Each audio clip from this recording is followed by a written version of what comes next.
Hello, everybody. My name is Kathryn Baron. I'm a longtime education reporter, and I'm excited to be hosting The Score, a podcast about academic integrity and cheating. Over 6 episodes of The Score, we'll be looking at the landscape of cheating in school and taking a closer look at some of the issues at play in this multifaceted issue challenging academia today. How big a problem is it? Who cheats? What are schools and colleges doing to address the problem? What's the impact of cheating on society and on our lives? And perhaps the biggest question, why do people cheat? We'll ask the experts to provide insights into what's happening in our classrooms. We'll talk with a journalist who writes about academic integrity. We'll talk with leading scholars and educators who have published research and articles about cheating. And we'll hear from students themselves about why they think cheating is so pervasive. We'll also ask our guests to weigh in on regulatory and legislative action and other policies that they think may work to curb cheating. Follow us on Twitter and Instagram at Podcast The Score, one word, or stop by our website to download show notes and see our lineup of guests and release dates. We're at podcastthescore.com. Again, that's podcastthescore.com. On this episode of The Score, we're speaking with Dr. Tricia Bertram Gallant about what schools, colleges, and universities are doing and can do to reduce cheating. It may not be what you think.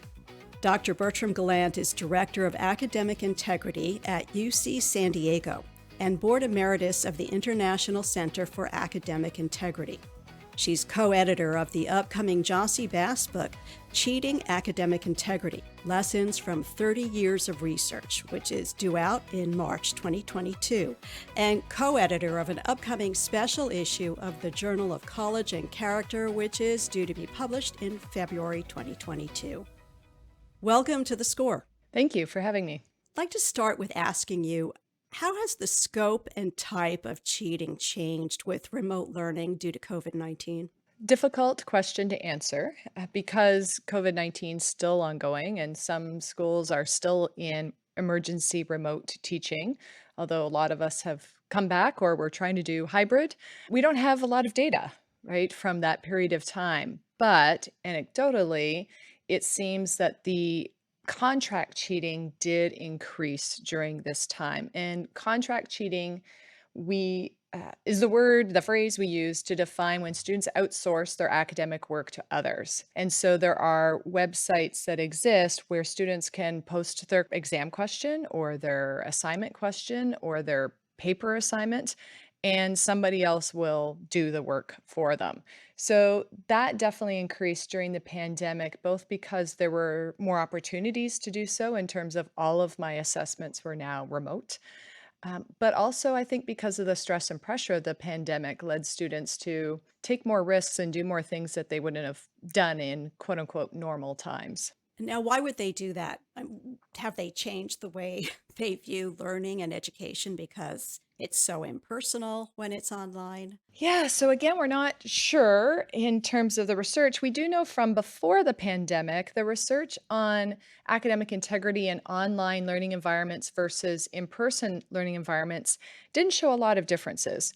But keep in mind that students before the pandemic chose online learning. They got to decide if they wanted to go to the University of Maryland Global Campus versus the University of Maryland College Park. None of our students had that choice during the pandemic.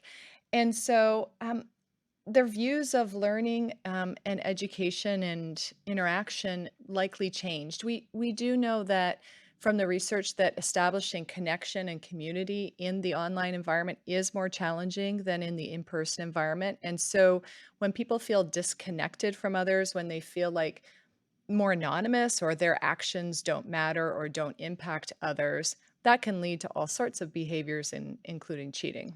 You've written about different factors behind cheating and then a common motivational thread that runs throughout all of them. I'm wondering if you could give us sort of a short primer on what that is and where stress might fit into that. How big a factor is that? A lot of the writing I do is summarizing and applying, helping people apply the research that other folks have done. Folks like Eric Anderman at the Ohio State University, who has done a lot of research on the motivations, the psychology behind cheating, as has Dr. David Rettinger at University of Mary Washington and others. What they have found consistently is that my motivations may not be to cheat per se, but if my motivations are extrinsic, if I'm focused mostly on getting that grade, getting that course passed, getting that diploma or degree, I am more likely to shortchange learning, to take shortcuts, that is, cheat, than if I'm intrinsically motivated to learn, right? To master the material. However, schools and colleges and universities can feed into that. So not only does the student come to us perhaps with an intrinsic or extrinsic motivation, but our classrooms can have an intrinsic or extrinsic orientation. So if you think about the education system, it's very extrinsically motivated, test scores, grades, getting into college. We don't hear a lot of talk about actual learning and our students developing the skills and knowledge that we need for the 21st century. Think about an example maybe you've experienced yourself in a class where a faculty member said the instructions for the class or the motivation for the class was how to earn an A in this course. That's very different than saying how to learn the material or how to master or how to develop your knowledge, how to leave here smarter than you were when you entered. And so that motivational thread permeates both from the individual perspective, but also from the way in which we set up our education system in our classrooms. Well, as a former student and a college teacher, lecturer occasionally, it's always one of the very first questions asked is, what do I need to do to earn an A in this class? Yes, and so what is that response that you can give to start orienting the student to learning and away from the grade? So for example, I could just respond and say, you need to write your papers on time, you need to turn them in on time, you need to do all the readings. Those are very transactional things, right? This is what I often joke that when I say our students feel like assignment factories. They take in an input and they spit something out, and they take an input in and they spit it out. And that's not the way it's supposed to be. So what if I responded to say, well, let's look at the learning objectives for the class. The grades are meant to measure the learning that you've achieved. So let's look at the learning objectives. What do you think you need to do in order to reach those learning objectives? What kind of study strategies do you need? What kind of tutoring help from me or the TA do you need? So it's just a very different answer, even though the question is the same. What's the difference between students who are extrinsically motivated and intrinsically motivated? That must start before they even get into school, or at least into college. So, how do you change that? Constant reframing, right? Yes, it starts before they get into college for sure. Again, because our educational system is set up to be transactional and extrinsically motivated. And frankly, it's probably just natural kind of human inclination. Although when you think about when you were a kindergartner, or maybe you were, even as a toddler, if you could remember back, you were really curious about how things worked, how you could figure something out, how you could make something do what you wanted it to do. It wasn't about getting the grade because there was no grade to be attached to it. So, unfortunately, a lot of times our school system, and this is globally speaking, kind of it focuses on that external stuff, and we forget to remind students it's about the internal. So I had a student who had been reported for plagiarizing, and she wanted to talk to me about this. And she said, "Can I tell you what happened that led me here?" And I said, "Sure." And she said, "Well, so I wrote my paper and then I sent it home to my mom like I always do. And when my mom sent it back, it was really different. And I said to my mom, 'Mom, you didn't go on the internet for any of this stuff, did you?' Because my mom loves to go on the internet." And she said no, but Turnitin said my paper was 40% plagiarized. And so by this time, she had a tear coming down her cheek. And I said, "Okay, so what's the lesson learned?" And she said, "Check the work my mom does." And she wasn't being sassy with me. She wasn't trying to be funny. It turns out the more I talked to her, it turns out all her life, her mother required her to give her her assignments and papers so she could check them and fix them, make them better before she submitted them.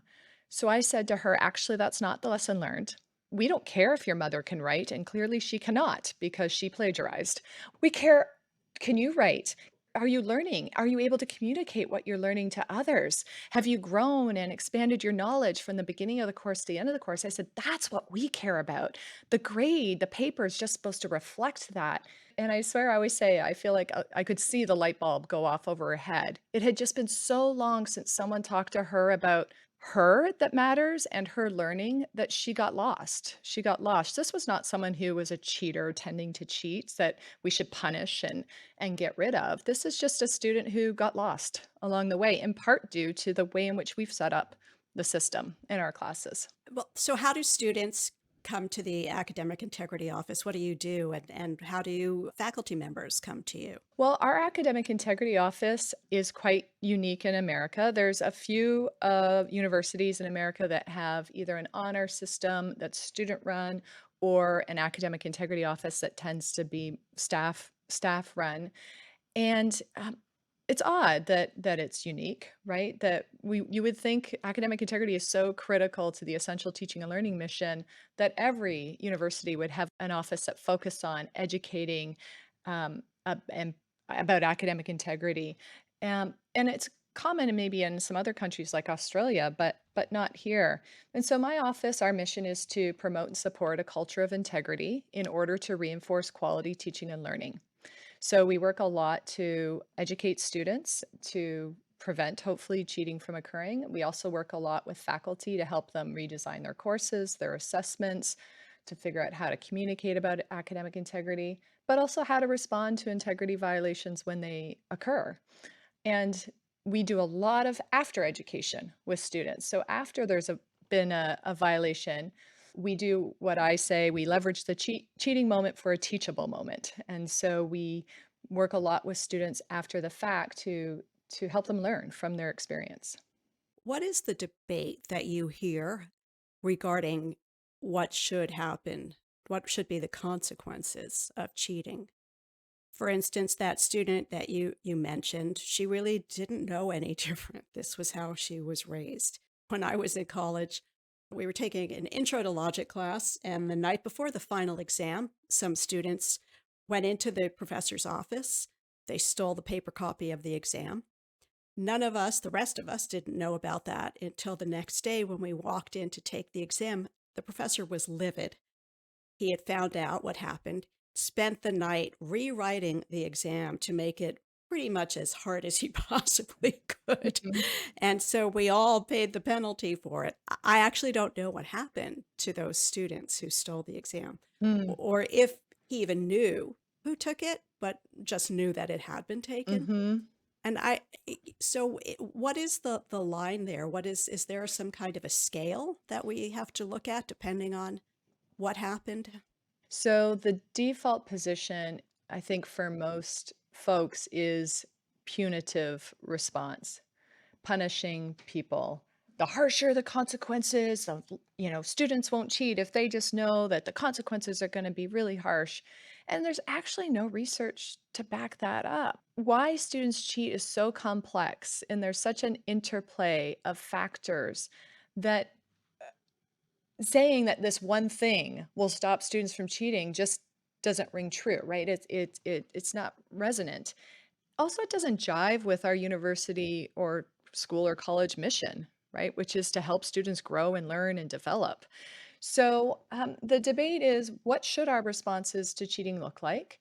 Some, like myself and a co-author, Jason Stevens, and I have argued in print, is that we should not be focused on punitive responses, but on developmental and educational responses, in particular for a first violation, right? Which the majority are first violations.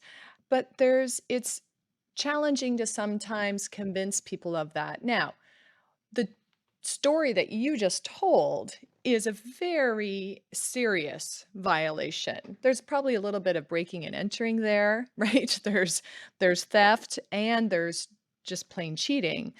The cheating today with everything being digital is much more insidious and much more kind of commonplace. And when you think also, things have changed a lot, at least since I was an undergrad, right? We have more questions about who owns music and who gets to copy music and who gets to sell music.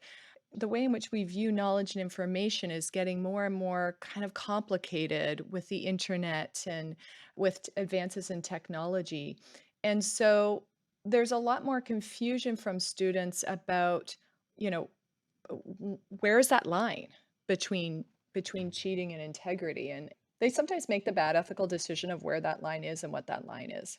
I guess that does surprise me a little bit because it seems like we know what the line is, but maybe we make different types of excuses based on how easy it is or what the opportunities are to cheat. Sure, we've got lots of research that shows that the human brain is very good at rationalizing, justifying, and neutralizing our behaviors so that we can feel good about ourselves, right?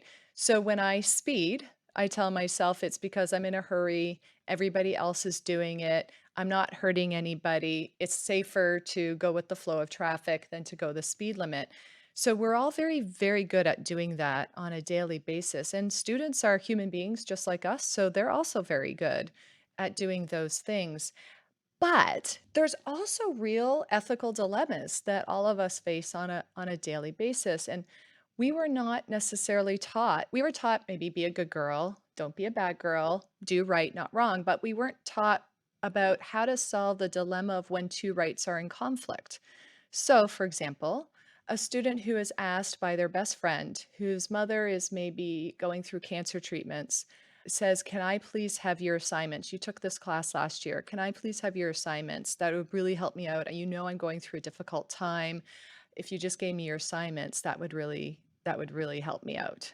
Now this person is stuck in a position of helping their friend or not, right? That's the predicament they see themselves in. I either give my assignments to my friend because I love her and I want to help her, or I don't. But we haven't done a good job of teaching ethical decision making skills to students so that she knows, well, wait, I can help my friend and not give her my assignments, right? But that is a more complex, reasoned way of thinking that we haven't necessarily educated our students on how to do, or ourselves. Most people haven't been taught how to think through these things. Is that something that the Academic Integrity Office does at UC San Diego? We do. We spend a lot of our time, particularly after the first violation, like I said, leveraging that as a teachable moment, grounding our what we do in Kolb's experiential learning theories that we learn from our experiences if there are structured opportunities presented to us to help us do so. And so we try and take that moment and then extrapolate from that to help students understand that you had an ethical decision to make. It might have been an ethical decision between right and wrong, or it might have been an ethical decision between two rights. But either way, let's talk about ways you can work through that in the future. Seems like it should start so much earlier. It should, but we don't have control over that, right? And so we can only do what we're able to do. And this is the same advice I give faculty who say, well, why should I have to talk about what is or isn't cheating or academic integrity? And shouldn't the students already know this? Sure. But your class is a very specific subculture of this larger ecosystem. And as the person in charge of that, subculture, you have an obligation to make sure that there's shared expectations around what is cheating and what isn't cheating in your class. And so I always say it seems like a lack of communication is the cause of a lot of problems in our world, and that applies to cheating as well. That if we know from research that amongst student bodies, there's some agreement about what is and isn't cheating, and the faculty might have a total different viewpoint of that. And so if we know that you're not on the same page, then of course you have to talk about it. So there's a difference between should it happen sooner? Yes. And what can I do about it regardless? When do the faculty come to you? And do a lot of them come to you, or is it not as, I don't know, do they not think that students are cheating in their classes, or is it something they feel that they really can't deal with because it's so big or it's so onerous? Yes, and yes. So, I've worked with faculty all over the world. I'm working with some faculty at another institution on this week, actually, and I was amazed by how similar, whether I was in U.S., Canada, Mexico, Australia, Egypt, Singapore. There's two things that are true. One, every single faculty member is different from the other faculty member, right? They're not a monolith. And two, we share a lot of the same questions and problems and concerns despite geographic boundaries. And so faculty come to academic integrity at all different points. Some come as soon as they start teaching because they want to know, like, how do I best design my class and my assessments to enhance learning and in integrity and minimize cheating. And others don't come until they've had their first case of cheating that they have to deal with. So, some are in denial that cheating's a problem, and some think cheating's happening way more often than it is, right? So it's all over the place. It's very variable. We've spoken a lot about cheating in the United States, and it seems like there might be a belief that it's more common here Mm. because of all the pressure on students put on by their families, by getting into schools, by the stresses that they seem to be under. Is that the case, or is it as widespread in many other countries as it is here? Cheating knows no geographic boundaries, so it actually is pretty similar worldwide. You might get a study here or there that shows higher or lower rates in one country over another, but generally speaking, the rates are pretty consistent. And I'm talking self reported rates of cheating. So these are students telling us how much they're cheating. So some social desirability bias in there, which means that the numbers are probably higher, right, than what they're telling us. And it's as low as 10% of students admitting that they cheat at least once a year to as many as, in the 40%, or even some studies have shown in the 70 and 80% range are admitting to it. So there doesn't seem to be a difference by country. And I would say that if you talk to anybody like me in different countries, they would say our students are stressed, our students are pressured because it's a global education system at this point. And so all of the stressors that our domestic students might feel, whether it's family pressures or climb the ladder, the American dream pressures, exist in other countries. And frankly, so many of our faculty and students, at least in the big English speaking countries like Australia, UK, Canada, and the US, are internationally, right? So we don't have geographic boundaries around our community members. And so that also makes us a little bit more similar than different. Why don't more colleges have the academic integrity offices like UC San Diego? You mentioned that that you're unique, pretty much. Yeah, we're not quite unique. There's other ones like us. We are considered a very well-established office and one that other schools would like to emulate if they could. Again, it depends. Some don't have the resources, right?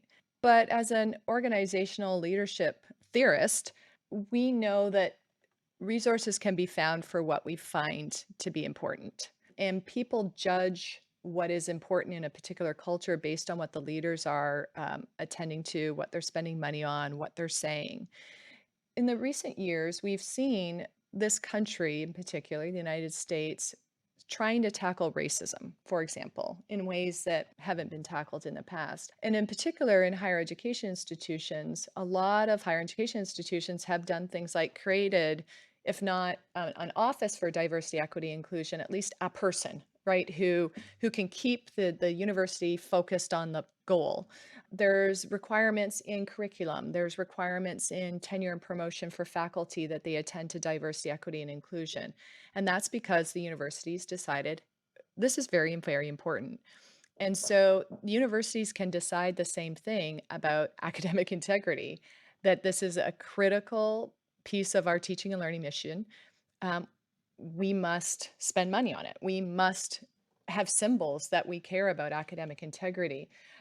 We were known, myself and some others are known for saying that if we don't do this, If we don't attend to academic integrity in a very proactive, intentional way, we have the risk of all of us turning into essentially diploma mills, where we are not truly, honestly, and fairly assessing and certifying knowledge and abilities, because cheating is potentially out of control.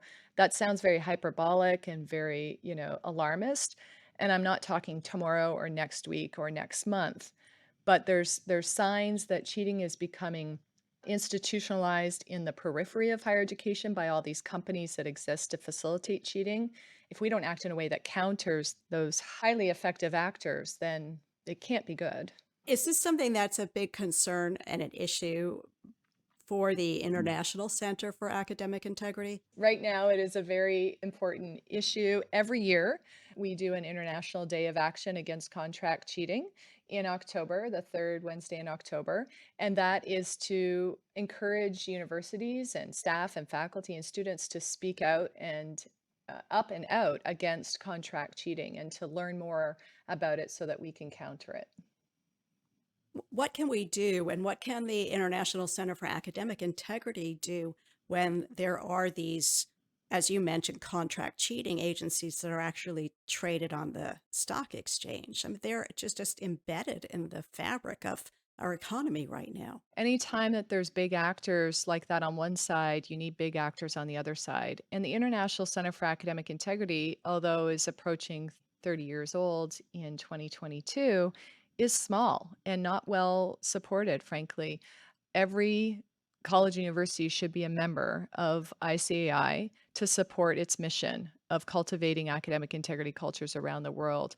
Without that support, we just don't have the resources to counter those other organizations directly. And so we're left with working of trying to help universities and colleges and faculty in particular, rethink.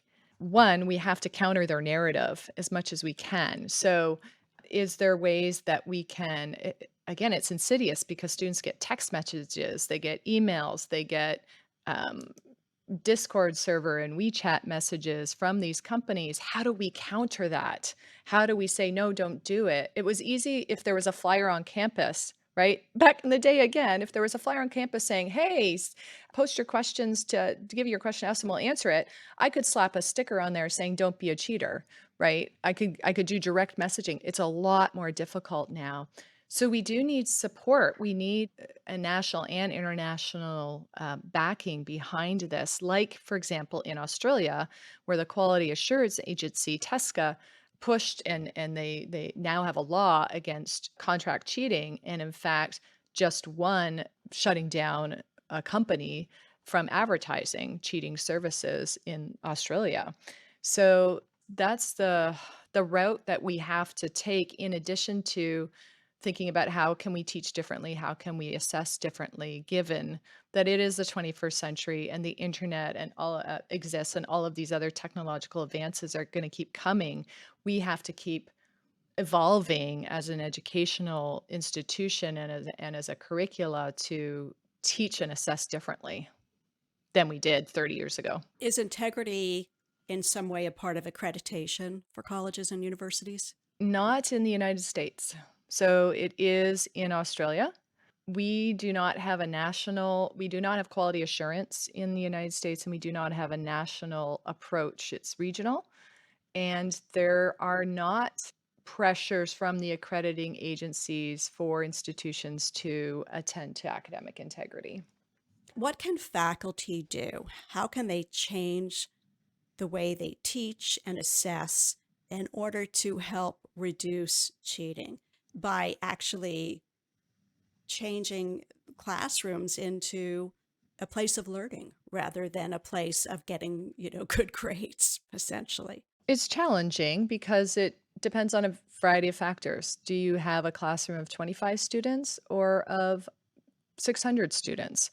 And so, some good principles that I teach faculty or I share with faculty to allow them to pick and choose what works for their particular circumstance. Discipline also makes a difference, right? Is it at a writing class? Is it a science lab? All of these things, all of these variables make a difference. So some key principles are improving that mastery orientation, which they can do by more active learning rather than students coming to sit and listen to a lecture. That is very 20th century, right? I don't need to physically, and I think we've all learned this over the last 20 months. I don't physically need to go somewhere to sit and listen to someone talk. I can do that from my house. So if I'm going to get out of my house and go to be with you, active learning is really good. And what does that mean? It can mean a flipped classroom where I do watch the lectures pre-recorded and I do the readings and I come to class and it's all about problem solving, problem-based learning or team-based learning where we're engaging in solving problems and applying the application of the material that I learned individually. And there's all sorts of good pedagogies around that. It could just mean scaffolding assignments, right? So that there's not just one big research paper, but there's a scaffolded approach to getting there. It could mean that there's lots of multiple small stakes formative assessments that don't have grades attached to them, again, that focus on my learning.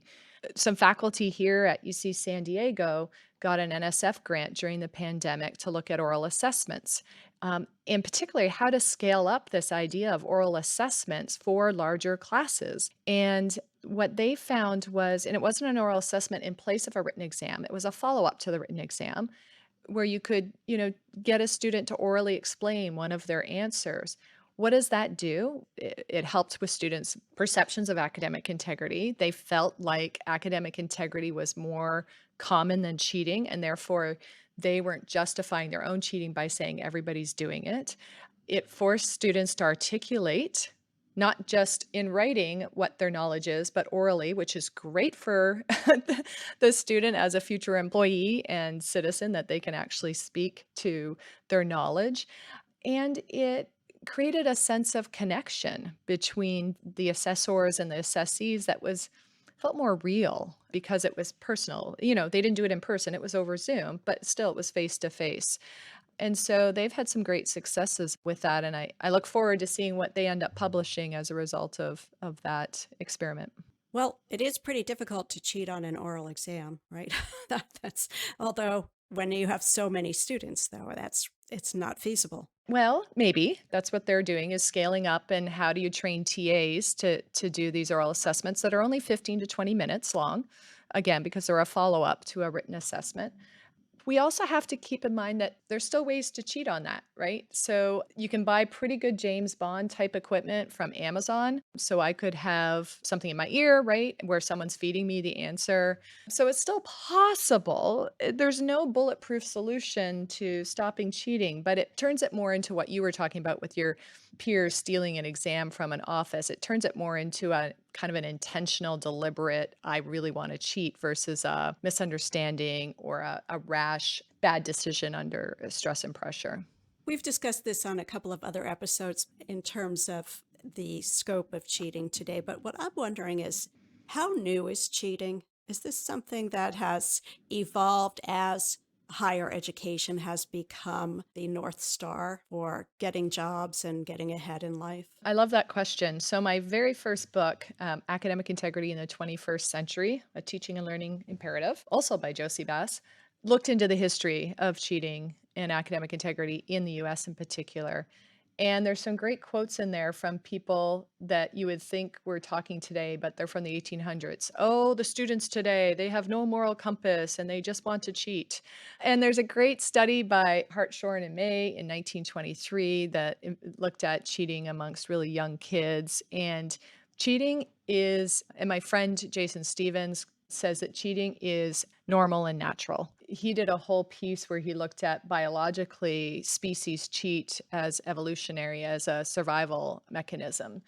So when you think about how many times you've lied in your life, that can give you some comparison about how easy it is to be dishonest, right? How easy it is when you think that your life depends on it or something really big depends on it. So cheating has always existed. Contract cheating has always existed. This is not new that people are getting other people to do their stuff for them. It's just the internet and the business, right? The industry around it is new. It used to have to know somebody. It used to be more of like a dark alley where you'd arrange to meet someone. And now you just get advertisements to do it. So it's easier Think about how hard it was for you to plagiarize back in the day, right? We would have literally had to like read the book and type it. Right now, you can just copy and paste. But we don't have any proof that students, individual people, are cheating more or less than before. So this could have been going on in like the Olive Grove with Socrates. Somebody sort of snuck out for a second and Right. looked at the stone of the person carving something next to them. Exactly, exactly. But again, maybe less likely because Socrates probably only had, 15 people there. He knew them all. He would be questioning them in the moment. Maybe they weren't allowed to put up their hands and go for a bathroom break right after getting asked a question. But yes, the humans haven't changed that much. One final question then. You've discussed quite a few, not necessarily controversial, but definitely unique ways of looking at how to address cheating instead of just being punitive about it. And I'm wondering what can be done from a policy, regulatory perspective to help facilitate that. You mentioned some things happening in Australia right now. Is there something that, say, in the United States we could start to do? Yeah, so 17 states do have education codes that prohibit essentially contract cheating. Those codes have to be enforced by somebody, right? Usually an attorney general for the state. Those 17 states could just actually start applying the laws as they are written. But really, I think we need quality assurance and or accreditation agencies to say academic integrity is critical. You must be attending to it to be an accredited institution. And what does that attending to it look like? That has got to be done. There should be a federal law. Look at the way the FBI went after the college admissions scandal, right? They used mail fraud to go after people who were essentially contract cheating, right? Those people were contract cheating for their kids to say, give fake personal statements or fake dossiers or whatever. And they used federal law to crack down on that. That's not happening. They're allowing the contract cheating industry to grow up around us and, as you said, be publicly traded and gain legitimacy. And so we've got to start acting in the ways that the UK and Australia and Ireland are, and New Zealand, which says this is not acceptable. This is undermining a fundamental enterprise of our 21st century, which is education. And we are going to do something about it. We are going to prohibit it, and we are going to go after those who continue to do it regardless. Dr. Tricia Bertram Gallant is Director of Academic Integrity at UC San Diego and Board Emeritus of the International Center for Academic Integrity. I'm Kathryn Baron. You've been listening to The Score. The Score is produced by the Academic Integrity and Research Group at Pando Public Relations. It is underwritten by Measure Learning, and technical support is provided by This Is Distorted. To ask questions, to download show notes, or to learn more about The Score, visit our website at podcastthescore.com. Follow us on Twitter and Instagram at podcastthescore, or find us on all the podcast platforms as The Score.